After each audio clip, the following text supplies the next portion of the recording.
तमाम कलाकार के संगठनों से भाईचारा से एक भाई को संसद बना देना है। जी हाँ दोस्तों, कहने का तात्पर्य क्या है कि हमारे पावर स्टार पवन सिंह, हाँ भोजपुरी के मतलब लकीर खींचने वाले हैं जो हमारे कलाकार पावर स्टार पवन सिंह, उन्हीं के लकीर पे चलते हैं सभी कलाकार।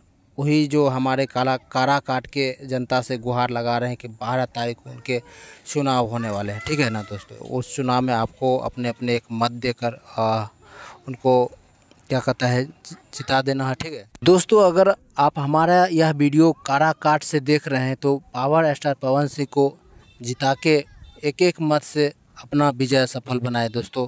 बहुत अच्छी लग रहा है हमारे भोजपुरी के बड़े शेर जो कि है कि चुनाव प्रचार के लिए आगे पर लगे हैं, ठीक है। और एक एक छोटे बड़े कलाकार भी उनके साथ दे दोस्तों। भोजपुरी के तमाम ऐसे खबर के लिए आप हमारे इस भाई से जुड़ सकते हैं, छोटे बड़े खबर विवाह से रिलेटेड, ठीक है।